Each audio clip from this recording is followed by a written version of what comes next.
Hey folks, welcome back.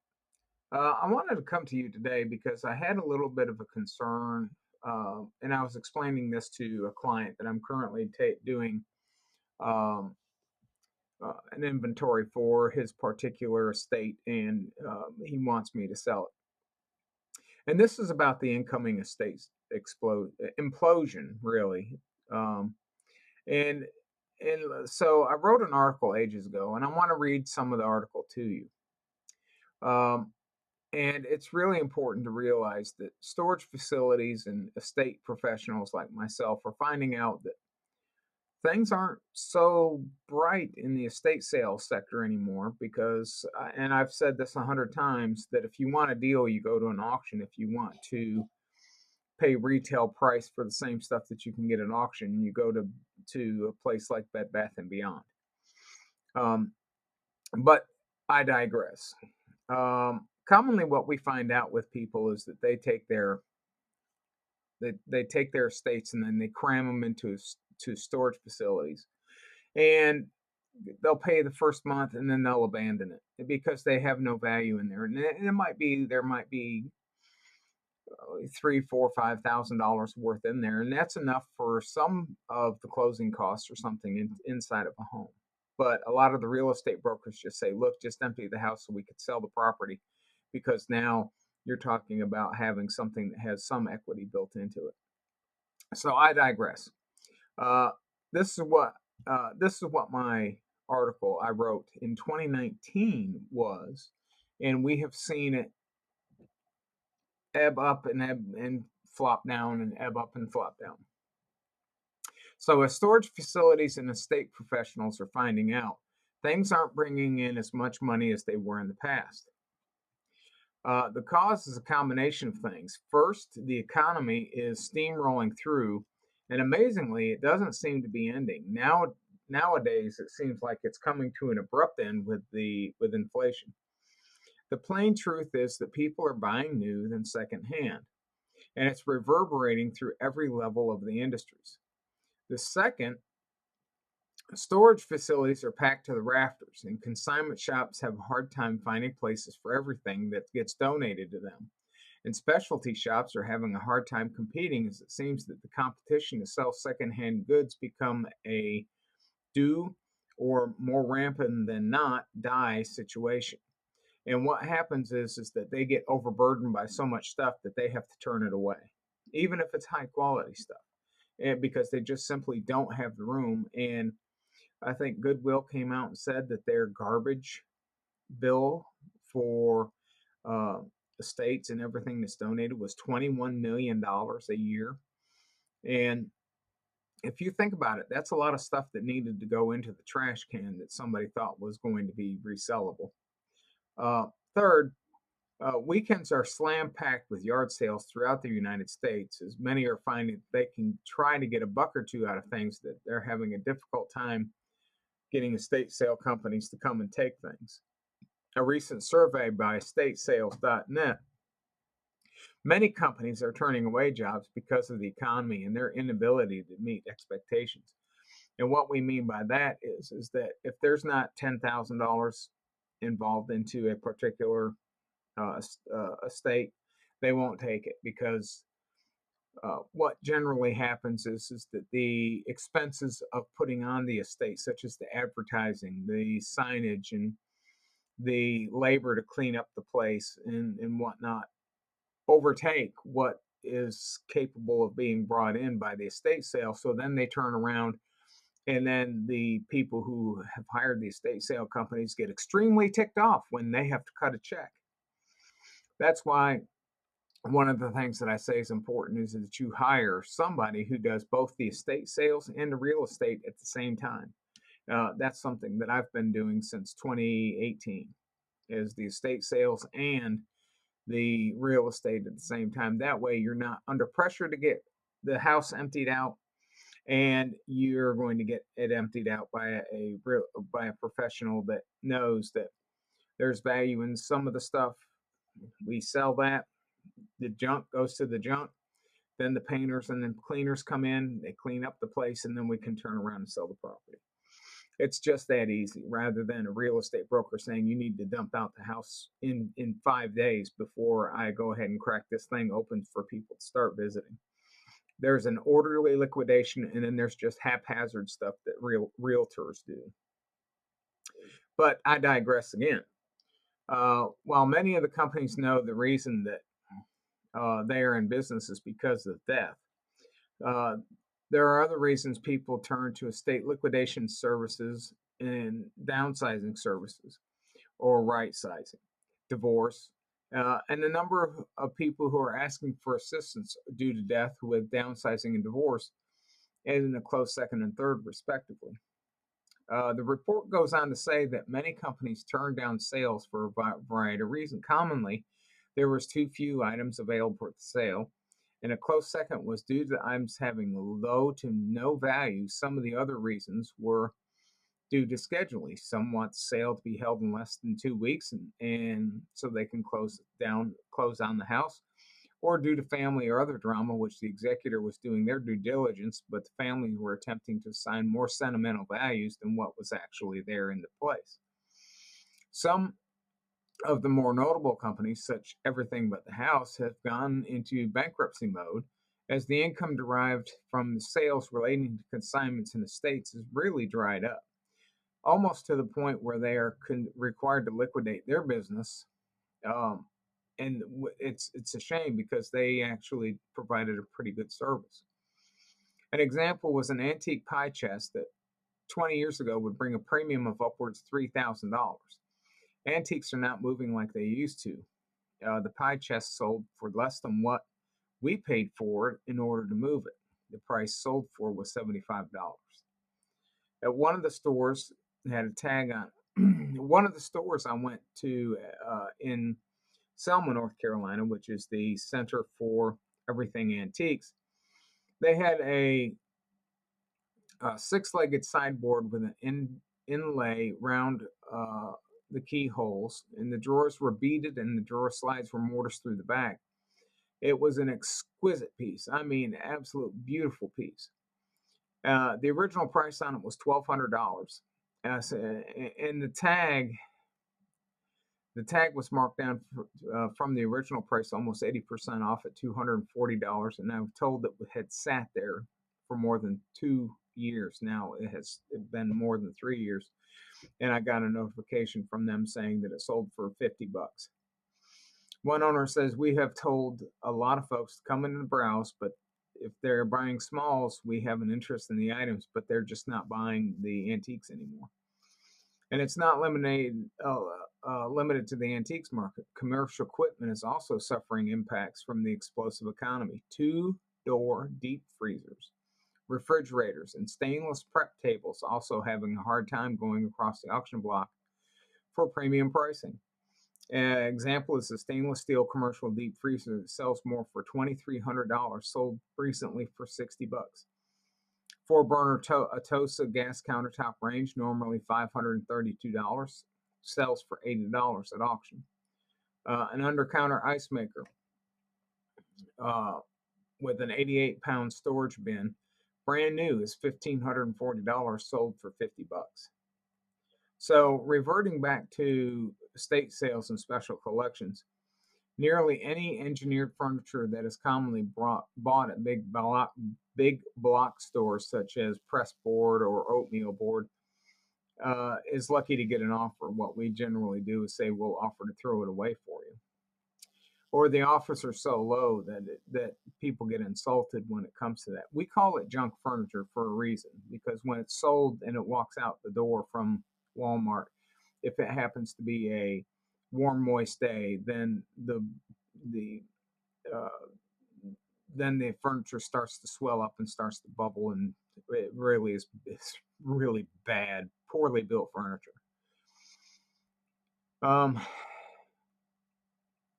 and I hate to say that because some of that looks really good, really does, but it's still poorly built.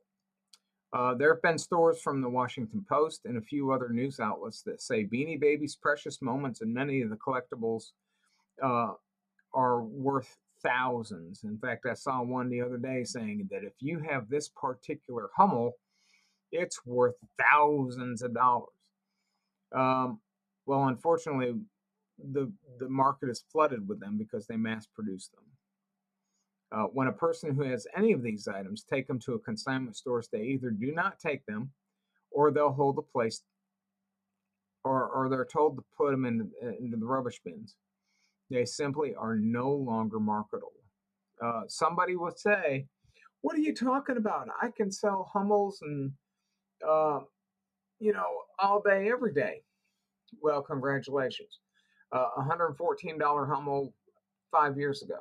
I can't sell for maybe $1 inside of a box lot. A good example is the guy who spent $1,100 on a Hummel with the umbrellas, the boy and the girl. Um, I sold. I wound up selling those for $175 because the market's flooded. The people who were collecting them are no longer collecting them because now they're trying to downsize, and all of a sudden you have a flood of Hummels, Beanie Babies, and everything else that they collected, thinking that they were going to have value, just disappear. They not have value anymore. Uh, Perfect example is Franklin Mint, Danbury Mint, and other items that are were that are or were limited run now have a lower price depending on the location. A $300 item that mom and dad had articulating drive shafts and everything else is going $5 in box lots. Train sets by Lionel somewhat keep their value as long as they're not re-released. And a perfect example is Norscott came up with a Caterpillar train set that was seen in the estate sale for $10. I purchased it and then I sold it for $250. So the branding and how intricate and how the item looks across the board is more important than the actual collectible altogether. Now, if it was Lionel, the people who are collecting Lionels and whatnot are passing away. So now none of those trains are, sorry.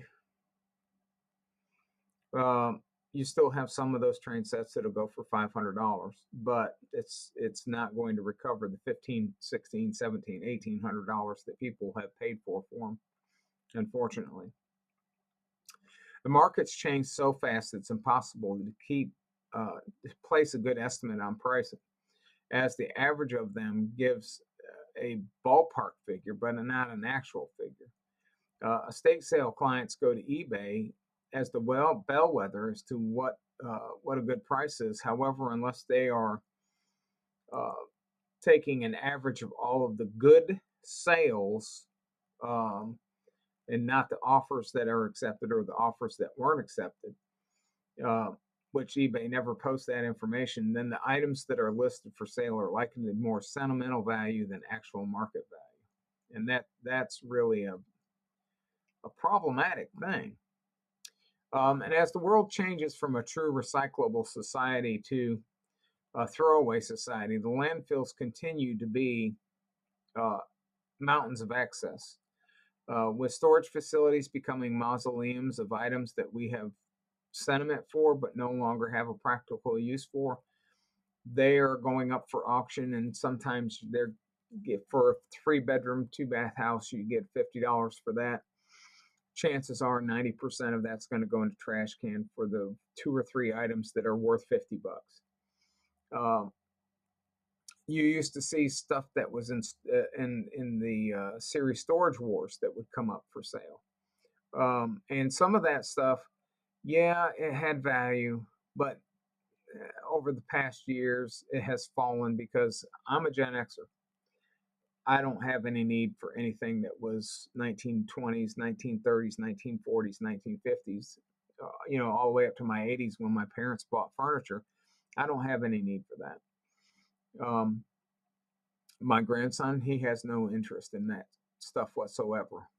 If he wants anything, he'll probably take the laptops and the bank accounts, and that's about it. Um, and as far as anything else is concerned, you know, if it's a massive estate that has, tractors, horses, cows, a farm, or something like that.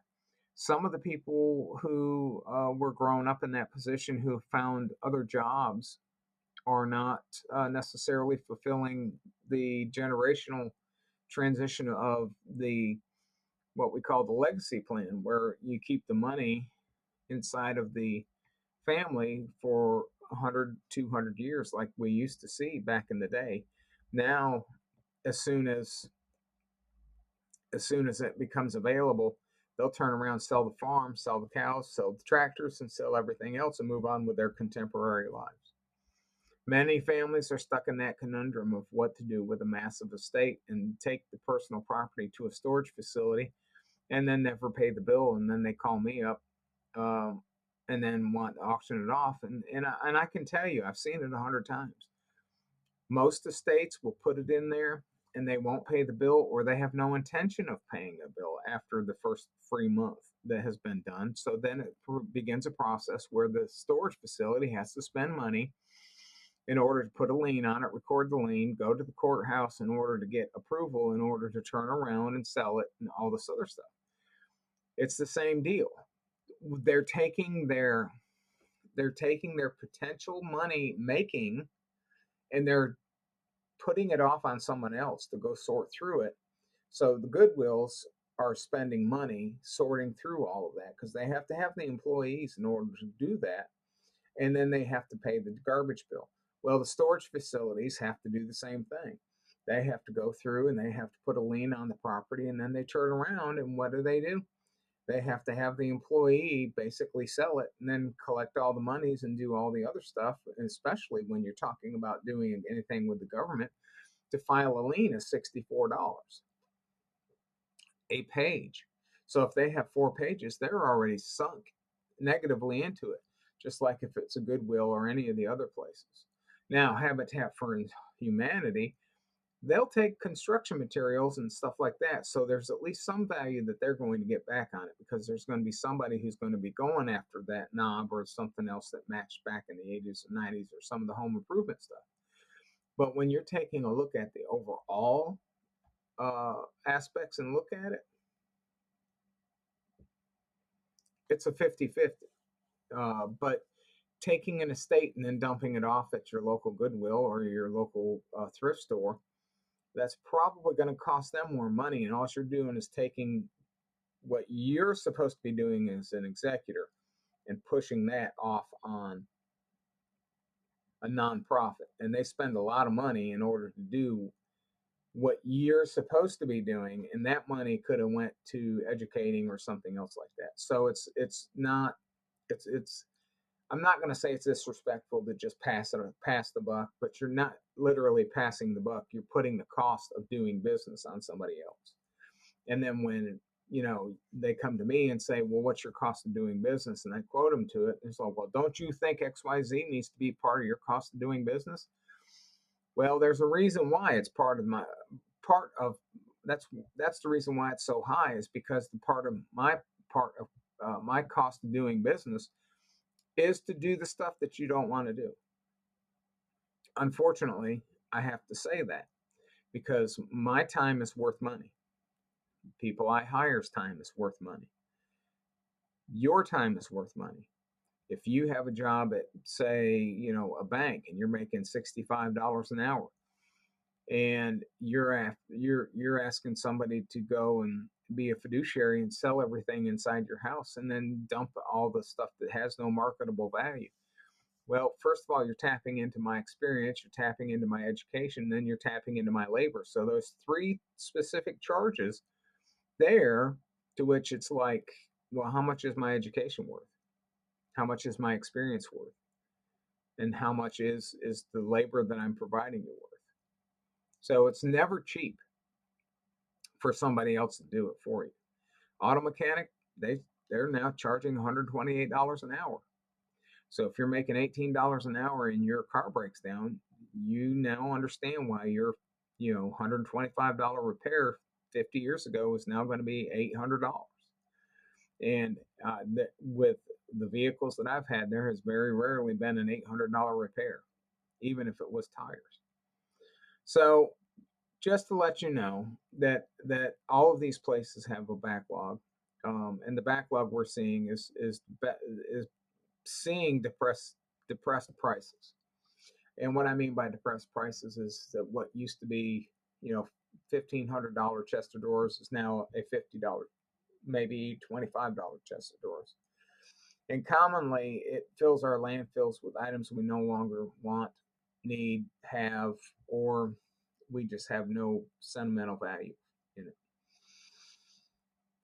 When I take a look at homes, I have to picture myself in, is there somebody who wants this 1950s stuff? Is there somebody who wants grandma's sofa that's still wrapped in plastic individually? Does somebody still want a bed that is not wrapped in plastic and it might have bed bugs or something like that?